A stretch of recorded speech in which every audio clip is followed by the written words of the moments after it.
বিশাল বড় আসমান দেখা যায়, একটা না সাতটা? সবাই জোরে আওয়াজ করে বলেন, একটি আসমান না সাতটি আসমান? 7 আসমান বানাইছেন, কয়টা খুঁড়ি লাগাইছে আল্লাহ? বলেন, কথা বলেন, লাগাইছে কয়টা? এত বিশাল বড় আসমান বানায়া কোনদিন আল্লাহ বলে না এই আসমান গুলো আমার। 7 জমিন আমাদের নিচে, এত বিশাল জমিন আল্লাহ বানাইছেন, কোনদিন বলে নাই এই জমিনটা আমার। পৃথিবী থেকে 13 লক্ষ গুণ বড় সূর্যটা, এই সূর্য বানায়ও বলে নাই যে সূর্যটা আমার।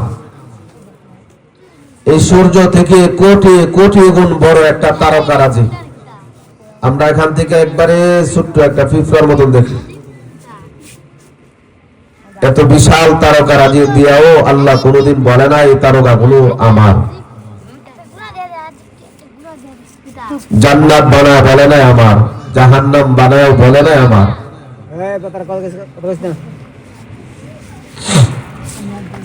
একমাত্র মহাব্বত করে আপনাদেরকে আমাকে আল্লাহ বানায় বলতেছেন, ও আদরের বান্দা, ও আদরের বান্দি, তোমরাই শুধু একমাত্র আমার। সুবহানাল্লাহ।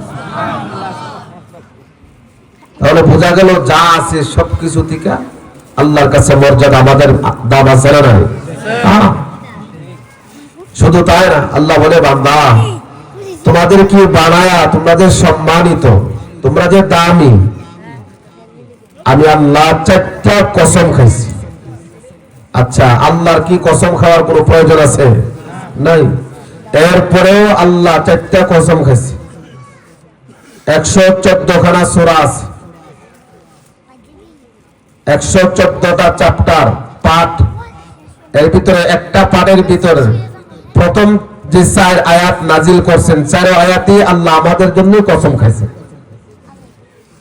আল্লাহ তাআলা বলে, والتين والزيتون وطور سينين وهذا البلد الأمين।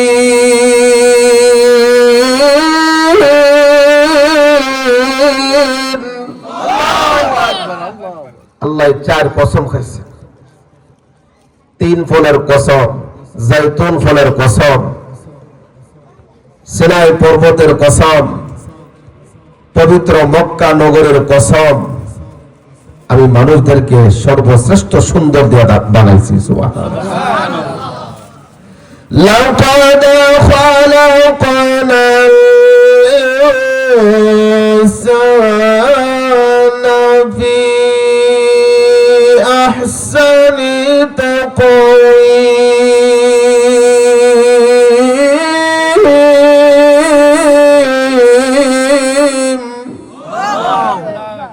মানুষ তোমাদেরকে বড় সুন্দর করে আমি আল্লাহ বানাইছি। সুবহানাল্লাহ বলেন না? আচ্ছা, আমরা তো এখন অল্প মানুষ, আমার চেহারার সাথে কারো মিল আছে? আপনাদের সাথে আমার মিল আছে? যে পৃথিবীতে আল্লাহ যেদিন দিন দুনিয়া বানাইছেন, আসমান জমিন বানায়া, ওই বাবা আদম থেকে নিয়ে এই পর্যন্ত কত মানুষ আইসি আর গেছে। কেউ কেউ পর্যন্ত কইছে যে একজনের লোক হইল মিল আছে। হ্যাঁ, আল্লাহু আকবার।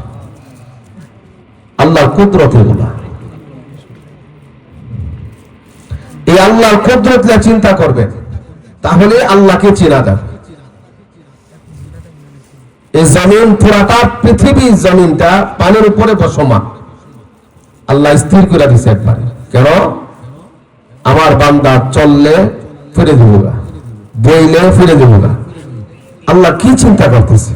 আমার বান্দা যেন একবারে সোজা থাকে, স্থির থাকে। আল্লাহ বড় বড় পাহাড় দিয়া ফেরত মেরে দিয়েছে জমিনে। পাহাড় আছে না পৃথিবীতে? অভাব নাই। আবার আল্লাহ কো, বান্দা তোমাদেরকে আল্লাহ বানাই দেব। সারা পৃথিবী শুধু হোতা পুরুষ থাকলে কোনো দাম আছে? মহিলা আল্লাহ দিয়া দিচ্ছে। আল্লাহ আল্লাহ বলে, তোমাদেরকে জোড়া জোড়া বানাইছি। সারাদিন কর্ম করবা, ঘুমাইতা না, ইচ্ছা করলে ঘুমিত না। অনেক মানুষ দেখবেন একটা দুইটা পাঁচটা ট্যাবলেট খা ঘুম ধরবার লাগে। আল্লাহ কো বান্দা তুমি চেষ্টা করলে কাজ হতো না, আমি দিলে তুমি ঘুমাই পারবা। সুবহানাল্লাহ। আবার রাত্র আরে আবরণ দিয়া ডেকে দিছি। সূর্য যেমন পাওয়ার ছিল, চন্দ্রেরও পাওয়ার ছিল। হ্যাঁ, আল্লাহ কো দুটোটা পাওয়ার যদি একবারই জ্বলে, দিনেও আলো রাত্রেও আলো, তাহলে তো আমার বান্দা ঘুমাইতে পারতো না, কষ্ট হয়ে যাইত। আল্লাহ কি চিন্তা করে বান্দার জন্য। আবার শুধু দিন দিলে তুই তো না, শুধু রাত দিলেই তো না, দিন দ্বারা বানাই দিছি কর্ম করবার লেগে, রাত্র দ্বারা বানাই দিছি আরামে ঘুমাইবার লেগে। আল্লাহর এই কুদরত গুলা লয়ে আমাদের চিন্তা করলেই আল্লাহকে চিনা যাবে। আল্লাহ তাআলা কয় আলাম নাজালিল আরদা মিহাদাও ওয়াল জিবালা আওতাদা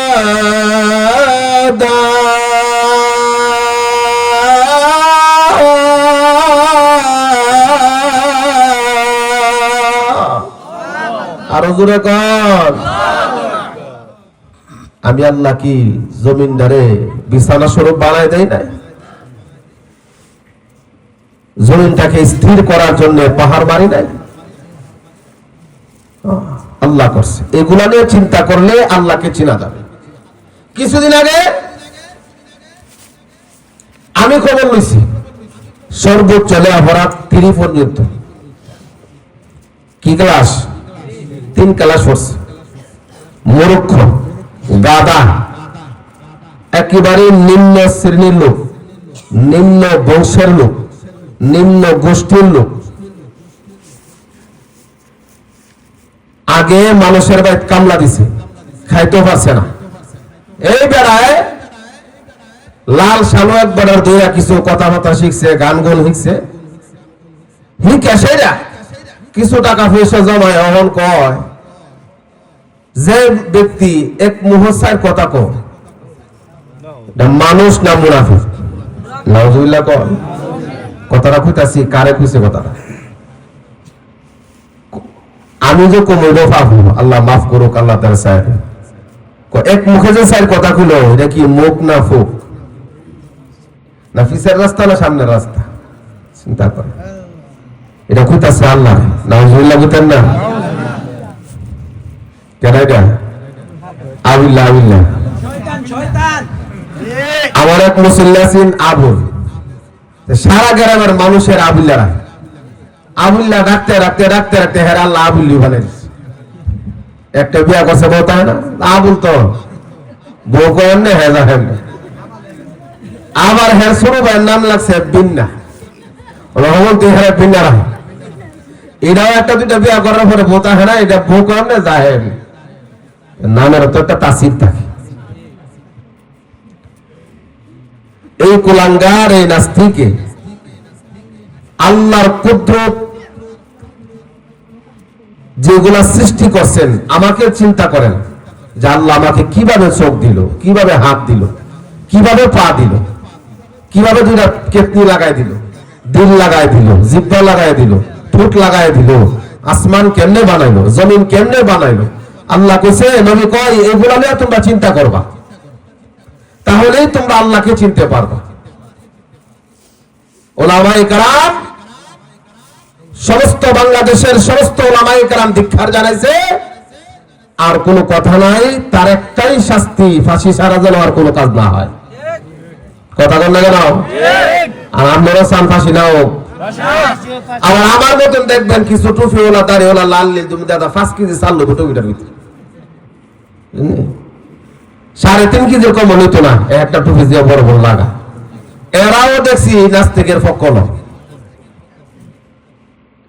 আবার এই নাসুন্না পাতি আউল বাউলের পক্ষর যে লোকটি আছে, এই দিয়েও আবার হেরা গোলকা ও এই হুজুর ওয়াজদা, এই মোল্লার ওয়াজদা খুব ভালো লাগে। ও ফাতো ভাই আর মামাতো ভাই দুটোরা, এর ভিতরে কোনো পার্থক্য নেই। এখানে আমরা বলতে চাই, আমাকে গালি হোক, আপত্তি নেই। আপত্তি আছে? আপনার আমার গাইলে আমার কোনো সমস্যা হইব না? ফিরও লাগিয়ে দিব গা, যে শিবপুরতে হুজুর আছেন বালা করে গাইলে দিছি, ফিরও লাগিয়ে গেছে একবার আডি লাগছে, আমার মোট আমার মুখেই থাকবে। আমাদেরকে গালি দেখ, আমরা তো গাইলে শেষ করে না, অভাব নাই গালির, কত প্রকার ও কি কি, এটা একটা প্রশ্নই লেখলে বালা করে। সে আবার আল্লাহকে বলছে, আমরাও এখান থেকে আল্লাহকে বলি যে আল্লাহ, যারা তাকে নিয়ে গাড়াগাড়ি করতেছে, জজ, ব্যারিস্টার, হাকিম আছে না, আল্লাহ যেন তাদের মাথায় একটা কথাই ঢোকায় যে তার ফাঁসি ছাড়া আর কোনো রায় নেই। কথা বলেন, তার ফাঁসি ছাড়া আর কোনো কি নাই, রায় নাই। আল্লাহ দিল গোড়া দিলে বেশিক্ষণ সময় লাগবে না। ইবাদত করে আল্লাহ রাসূল, ইবাদত করলে দুনিয়া তো শান্তি, পরকালও শান্তি আছে। আগের যুগের মানুষ আল্লাহকে কেমনে পাইব এই চিন্তায় ঘুরছে, আল্লাহকে পাওয়ার জন্য বিয়া শাদী পর্যন্ত করে নাই। আবার আল্লাহ থেকে জানলো সে জানলা, আমি তো তোমার স্মরণ করতে করতে বিয়া শাদী করলাম না, আমার বউয়ের বুকেরা জান্নাত। আবার ঘুমের ভিতরে আল্লাহ জবাব দিয়েছে অমুকই হইব। আল্লাহ বলতেছে বান্দা, আমি বানাইছি, আমার ইবাদত করবা, আবার আমার কাছেই সাহায্য চাইবা, আর কারো কাছে না। কোনো মাজার, কোনো দরবার, কোনো পীরের কাছে দিতার ভক্তা জীবুত, এটা আল্লাহ পাকের খেলা। আপনাকে 5টা ছেলে সন্তান দিব, একটা মেয়ে দিত, আবার আপনার 7টা জি দিব, একটা ছেলে দিত।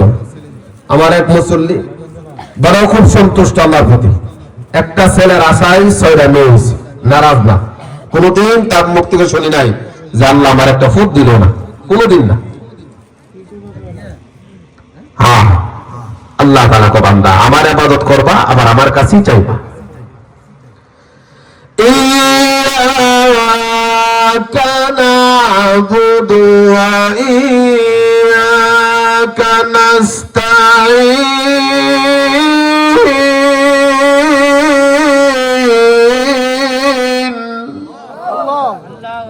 ইবাদত করব কার? আরো জোরে আওয়াজ করে কোন ইবাদত করব কার? সাহায্য চাবো কার কাছে? আল্লাহর কাছে।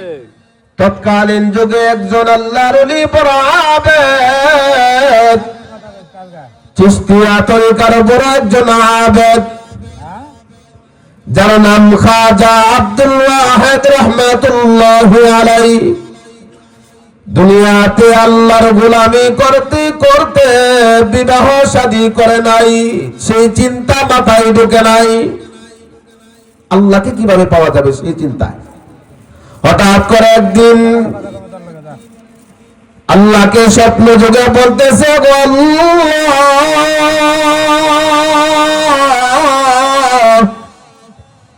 তোমাকে স্মরণ করতে করতে, তোমার ইবাদত করতে করতে আমি তো বিবাহ শাদী করি নাই। জান্নাতে আমার বউ হইব কেডা, বিয়া শাদী হইবনি। আবার আওয়াজ পাইতাছে, যাহা জান্নাতে তোমার বিবাহ হইবে, তোমার বউ হবে কোকেটা। কোমুক এলাকাত গিয়া দেখবা, মুখ এলাকার একজন নারী আছে, যার নাম হলো বাদী দাসী মাইমুনা। সেও আমার ইবাদত করার জন্য নিজের জীবনটারে একাকিত্ব বাইছা নিছে, একাকিত্ব বাইছা নিছে। সে বিবাহ শাদী বসে নাই, আবার ঘুমের ভিতরে জিজ্ঞাসা করতেছে, গো আল্লাহ, ওই মাইমুনারে কই গেলে পাওয়া যাইব, কই মুখানে গেলে মাইমুনারে তুমি দেখতে পাইবা। ঘুম থেকে উঠা খাজা আব্দুল ওয়াহিদ রাহমাতুল্লাহি আলাইহি ফজর নামাজ পড়িয়া হাঁটতে হাঁটতে রওনা হয়ে গেছে। গিয়া দেখে ঠিকই বাদী একজন বসে আছে, সারাটা শরীর ঢাকা, সারা শরীর ঢাকা, যাই নামাজের মুসল্লা বিছাইয়া নামাজ আদায় করে আল্লাহর ডাকতেছে। খাজা আব্দুল ওয়াহিদ রাহমাতুল্লাহি আলাইহি পিছনে দাঁড়ায় আছে। দাসী মাইমুনা সালাম ফিরায়া কই, ও খাজা আব্দুল ওয়াহেদ, তোমার সাথে তো আমার দেখা হবে জান্নাতে, তুমি কেন এইখানে দাঁড়ায় আছো? সুবহানাল্লাহ। খাজা আব্দুল ওয়াহেদ রাহমাতুল্লাহ আলাইহি কয়, আমি যে তোমার পিছে দাঁড়ায় আছি তুমি জানলা কেন? দেখেন এক পুরুষ আল্লাহর বান্দা কিভাবে সন্তুষ্ট আল্লাহরে করছে, আর একজন নারী কিভাবে আল্লাহরে সন্তুষ্ট করছে। দাসী মাইমুনা ডাক্কা কয়, ও আব্দুল্লাহ, তুমি যার কাছ থেকে যেমনি জানছো, আমি মাইমুনারও তার সাথে সম্পর্ক বেশি খারাপ না ভালো, যার কারণে আমি জানছি তুমি যে আমার পিছনে দাঁড়াইয়া রইছো। দেখছে রতনে রতন দেখিনি, আর আবুল্লাহ সিনে আবুল্লি রে। কত বড় বেদতুমিজ। আল্লাহ আমারে সেই ক্ষমতা দেয় না, যদি দিত এদের ঠেঙ্গে ফুল তুললা মোর ভিতরে ফেটে লাগাই দেবে, নেওয়ান কমানা করে। আর যারা গদিত বয়ে লইছে এরাও যে কি বুঝতে আছে, এখানে তো কোনো দলমত নাই। নবীর উনিও ধর্ম দিত, যেটা ওয়াহাবির নবী আর এটা সুন্নির নবী। কথা কন, আল্লাহর মেয়ে তো কোনো দলমত নাই। দলমত আছে নাই। তারা কলম দা গুতা দিলি চলে একটা ফাঁসি দিয়া লটকাই দেওয়া লাগে। তাহলে দেখবেন যত সিন্নি ঘোর আছে, লাল শাহ কালা শাহ জরা শাহ আছে, সব শুরু হয়ে গেল। একটা বাপ দিলাতে আমরা শিবপুর বাজারটা তো আল্লাহ মাফ করুক, আবার নেন আমার জায়গা কয়েকটা আছে বাবা হুদুদি প্রতিবন্ধী সাজা বয়াতে দুলান্ডার সামনে গাড়িতে, মানে আবার কয়েকজন জিঙ্গা তুই যে বাপ ধরলি বালা মানুষ, কারণটা কি? কাম যে করো তো ভাই, কাম যে করো না। আমরাও বুঝি লাল শাফিনটা কি লেগে করো ভাই, হাউন নাই, ঠিক না বেটি? হাউন নাই দেখি তো বাপ দিলে বেরাতে। আরে পৃথিবীতে আল্লাহর ওদেরকে শ্রদ্ধা করে না, সম্মান করে না, এমন পাগল মানুষ আছে 100 বার আমরা করি, কিন্তু তাদের জীবনে আতায় দেখবা কোনোদিন নামাজ ছাড়ছিনি, বেপরদায় চলছিনি, হালাল হারাম বাচ্চা চলছিনি, নামাজ ছাড়ছিনি, রোজা ছাড়ছিনি। তাদের ডিকশনারিতে তাদের ইতিহাসে যদি ওগুলা না করে, তা আমরা তো আবাদত করতাম। কথা কন, তারা যদি আবাদত ছাড়া উনি উঠতে পারে তা আমরা করতাম না। আল্লাহ আমাদের সবাই হেদায়েত দান করে। বলেন এই জমিনে ইবাদত হবে কার? আল্লাহ। এই আমার তেলাওয়াতকৃত আয়াতের ভিতরে আল্লাহ বলেন, ওয়াবুদুল্লাহ ওয়ালা তুশরিকু বিহি শাইআ।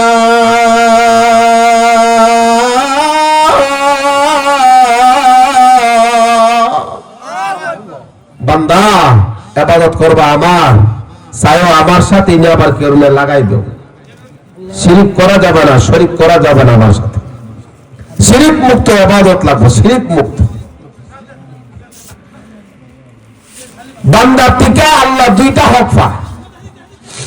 শুনেন, বান্দা থেকে আল্লাহ দুইটা হক পায়, একটা হচ্ছে ইবাদত, দ্বিতীয় রয়েছে শিরিক মুক্ত ইবাদত। শিরিক মুক্ত থাকতে হইব, আর আল্লাহর হক হচ্ছে সময় মতো আল্লাহর গোলামি করতে হইব। আল্লাহর হক আদায় করার পরে পৃথিবীতে যত মানুষ আছে, সবচাইতে উত্তম সুন্দর কথা বলছেন যে পৃথিবীতে যত মানুষ আছে, এই মানুষগুলোর মধ্য থেকে তোমরা তোমার মা বাবার প্রতি সৎ আচরণ তাদের সাথে করবা। সুবহানাল্লাহ। তাহলে আল্লাহ ডাইরেক্ট ইবাদতের পরে কার কথা কোরআনে বলছে? জোরে বলেন কার কথা? মা বাবার কথা বলছে। তাহলে বোঝা গেল যে এখানে আল্লাহর ইবাদতের পরই মা বাবার কথা আছে। এই জায়গার ভিতরে মা বাপ কোন সাধারণ মানুষ না। কথা বলেন, কোন সাধারণ ব্যক্তি তারা না, সাধারণ নয়,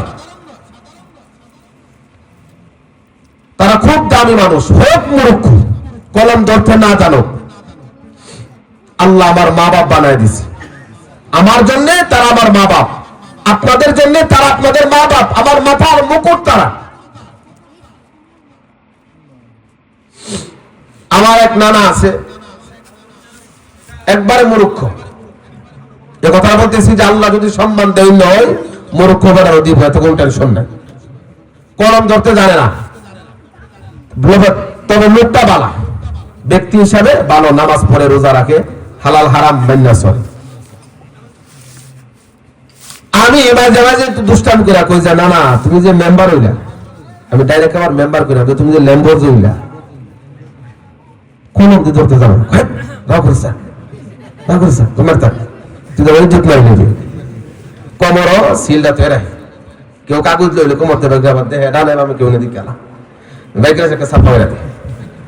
না বুঝতে হইব, তোমার মতন মূর্খ বেড়ারও আল্লাহ মেম্বার বানাইছে। এই কারণে আল্লাহর আইন, আল্লাহ দুনিয়াতে আল্লাহর আইন বাস্তবায়ন করার চেষ্টা করবো। আমার মা বাপ মূর্খ হোক, সে আমার জন্য কি মাথার তাজ। আল্লাহর পরের স্থানই নবীকে দান করছেন, আর আল্লাহর ইবাদতের পরপরই স্থান দিছেন মা বাবার সেবা খেদমত করার জন্য। নবীর যুগে একজন পাগলা ছিল, আমরা সকলেই আঞ্চলিক ভাষায় করি পাগলা, তার নাম হচ্ছে ওয়াইস আল কারনি। আপনার নাম শোনেন নাই? শুনছেন? এই ওয়াইস আল কারনি আল্লাহ নবীর কাছে চিঠি লিখছে যে ইয়া রাসূলুল্লাহ, আমি আপনাকে এক নজর দেখতাম চাই।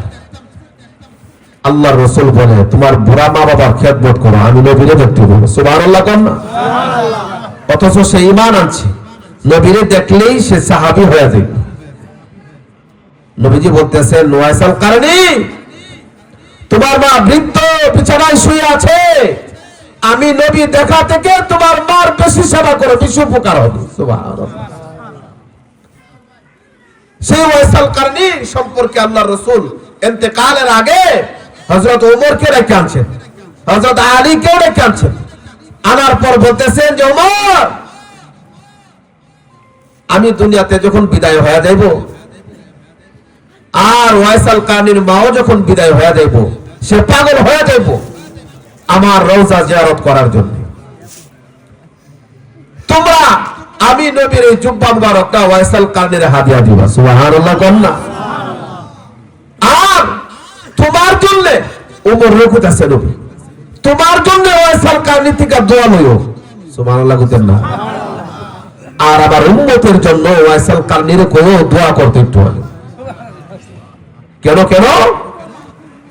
আল্লাহ নবী কয় ওমর, এই ওয়াইস আল কারনি মার সেবা করতে করতে এমন একটা কবুল বান্দা হয়ে গেছে, মা এমন সন্তুষ্ট ওয়াইস আল কারনির উপর হইছে, এই ওয়াইস আল কারনি মুখ দিয়া যেই দোয়াটা করে আল্লাহ সাথে সাথে কবুল করে দেয়। সুবহানাল্লাহ। এই কারণে নবী কইতাছে ওমর, আমার উম্মতের জন্য ওয়াইস আল কারনির কত দোয়া করতো, তুমি নিজেও দোয়া নিও। মার সেবারা, মার সন্তুষ্টিটা এত বড় দামি আল্লাহর কাছে, নবীর কাছে। হযরত মুসা আলাইহিস সালাম আল্লাহকে জিজ্ঞাসা করতেছে, তো পাহাড়ে গিয়ে আল্লাহ, আমি তো একজন জলিলুল কদর পয়গম্বর, আল্লাহ তাআলা কিছু কিছু নবীরে বড় শান দিবেন, মান দিবেন। যেমন আমাদের পিতা ইব্রাহিম রে আল্লাহ তাআলা খলিলুল্লাহ বানায় নিছে, মুসারে কালিমুল্লাহ বানাইছে, আবার আপনার নবীরে হাবিবুল্লাহ আল্লাহ তাআলা বানাইছে।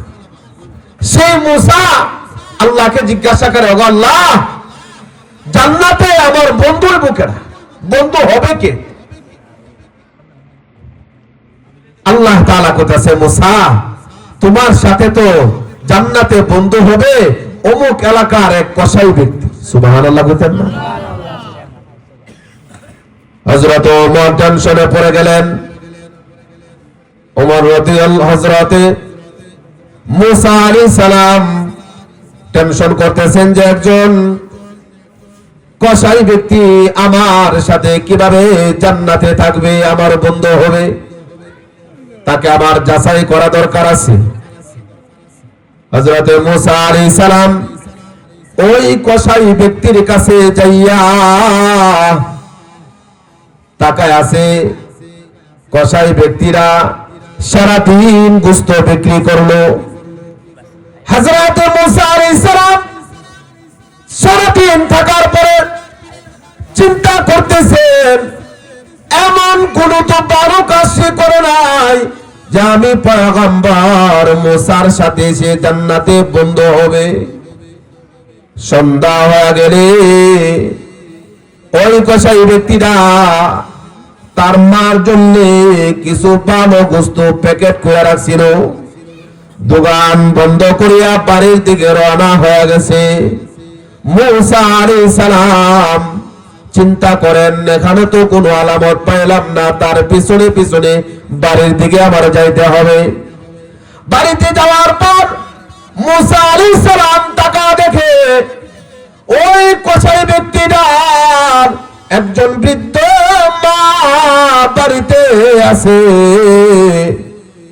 কসাই ব্যক্তিরা বাড়িতে যাওয়ার পর ওই ভালো গোস্ত গুলা ভালো করিয়া ছোট ছোট টুকরা করলেন, মজা করে রান্না করলেন, মার জন্য রুটি বানাইলেন। মা অসুস্থ, বৃদ্ধ মহিলা বিছানায় শুয়ে আছে। ওই কসাই ব্যক্তিরা সবাই নিয়োজিত গেছে গো। কসাই ব্যক্তিটা মার প্রস্রাব পায়খানা ভালো করে সাফ করতেছে, পানি দিয়া সারাটা শরীর ভালো করে ধোয়া দিছে যেন শরীর থেকে গন্ধ না বের হয়। আবার মারে তেল মালিশ করিয়া আমরা যেমন ছোট বাচ্চা হইলে বাচ্চারারে কোলে লয়, কসাই ব্যক্তিরা ওই বৃদ্ধ মাটারে বাচ্চার মতো কোলে লইছে। কোলে লইয়া ওই ছোট ছোট গোস্ত গুলা নিজে চাবায়া চাবায়া নরম করিয়া মার মুখে ডাইলা দিতেছে। মা আস্তে আস্তে করে চাবায়া চাবায়া খায়। ওই দিক থেকে মুসা আলাইহিস সালাম তাকাচ্ছে আর ফলো করতেছে। ওই কসাই ব্যক্তিটার কি গুণ রে যে তার সাথে আমার জান্নাতে থাকতে হবে, সে আমার জান্নাতের বন্ধু হবে। এমনি কসাই ব্যক্তিরা মার সেবা করিয়া খানা খাওয়াইয়া আবার দোলনার ভিতরে মারে আস্তে করে আরাম মতো শোয়া দিছে। এবার আল্লাহর পয়গম্বর মুসা আলাইহিস সালাম তাকা দেখতেছে, বৃদ্ধ মা বৃদ্ধ মহিলাটা দুইটা হাত বাড়ায় দিছে, দিয়া কই গো আল্লাহ,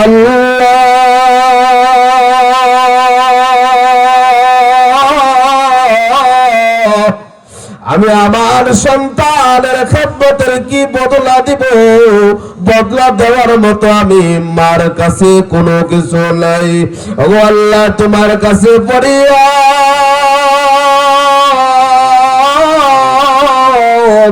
আমার এই সন্তানের খেদমতে আমি মা রাজি হইয়া গেলাম, মা সন্তুষ্ট হইয়া গেলাম। আমার রব্বুল আলামিন আমার এই সন্তান জামানার পয়গম্বর মুসার সাথে জান্নাতে বন্ধু বানায় দিও। সুবহানাল্লাহ। মুসা আলাইহিস সালাম দূর থেকে তাকাচ্ছে আর বলতেছে, কসাই রে, এমনি তো তুমি আমার জান্নাতের বন্ধু হইবা না, এমনি হইলা না। মার দোয়া, মার খেদমত, মার সেবা, মার দোয়া, মার খেদমতে আল্লাহ রাজি হইয়া গেছে গো। মার সেবায় আল্লাহ সন্তুষ্ট হইয়া গেছে। ওরে কসাই, বুঝার বাকি নাই, আমার আর বুঝার বাকি নাই রে কসাই। বারবার মার সেবা করে কেউ কোনদিন দুনিয়াতে অশান্তিতে নাই। আশরাফ আলী থানভী রাহমাতুল্লাহি আলাইহি বলেন, ও জগতের মানুষ,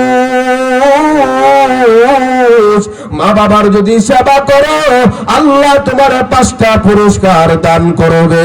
1 নাম্বার, আমরা সবাই চাই আমার হায়াত বাড়ুক, আমি বেশি দিন দুনিয়াতে বাইচা থাকি। আশরাফ আলী থানভী রাহমাতুল্লাহি আলাইহি জগতের মানুষদেরকে ডাক দেয়া বলে, মানুষেরা তোমার হায়াত যদি লম্বা চাও, তোমার হায়াত যদি নেক হায়াত চাও, ও জগতের মানুষ তুমি তোমার মা বাবার খেদমত করো, তুমি তোমার মা বাবার সেবা করো, তুমি তোমার মা বাবার সাথে সদাচরণ করো। যদি মা বাবার সেবা করো, মা বাবার খেদমত করো, আশরাফ আলী থানভী রাহমাতুল্লাহি আলাইহি কয় 1 নাম্বার গুণ তোমার আল্লাহ নেক হায়াত বাড়াইয়া দিব। 2 নাম্বার হইল আযাব গজব থেকে আল্লাহ তোমারে বাঁচায় রাখবো। 3 নাম্বার তোমার আল্লাহ সম্মানের চেয়ারে বসাইয়া দিব। 4 নাম্বার হইল আমাদের কার মনে না চাই গো নবীর রওজার সামনে দাঁড়াইয়া সালাম পেশ করার জন্য। আশরাফ আলী থানভী রাহমাতুল্লাহি আলাইহি বলে, মার খেদমতের দ্বারা, মার সেবার দ্বারা আল্লাহ তোমারে বাইতুল্লাহ পর্যন্ত নিয়ে যাইব। 5 নাম্বার গুণ হলো আশরাফ আলী থানভী রাহমাতুল্লাহি আলাইহি কয়, আল্লাহ তোমার মরণ কালে গো কেউ তোমারে ঠেল্লা দেন লাগতো না যে কালিমা পড়ো, কালিমা পড়ো, লা ইলাহা ইল্লাল্লাহ কও, আল্লাহু আকবার। মার সেবার দ্বারা আল্লাহ তোমার জবান থেকে অটোমেটিক কালিমা বের করে দিবে। সুবহানাল্লাহ। সেই মা বাবার সেবা করার আমাদের দরকার আছে না নাই? হুজুর আমার মা নাই, আমার বাবা নাই, যে মা বাবার জন্য মাহফিলে কিছু করেন, মসজিদ মাদ্রাসায় করেন, ওলামায়ে কেরামদেরকে মহব্বত করেন, তারা তো নবীর ওয়ারিস। নবীর ওয়ারিস কি সম্পদ দেয়া গেছে হুজুরে? আপনার হুজুর আরে সম্পদ দেয়া গেছে যে পুরাটা মেরকুড়া আমাদের ফারুক সাহেব হুজুরের, আর গঙ্গানগর সবটা আমাদের আবুল হাসান সাহেব হুজুরের? না, এলেমের ওয়ারিস বানাই দেয়া গেছে। মা বাবা নাই, তাদের জন্য তোমরা কিছু একটা করো, তাহলে মা বাপ কবরে শোয়া শোয়া শান্তির বাতাস, শান্তির আলো পাইতে থাকবে, জান্নাতি হাওয়া পাইতে থাকবে। সেই মা বাবা এমন এক জিনিস,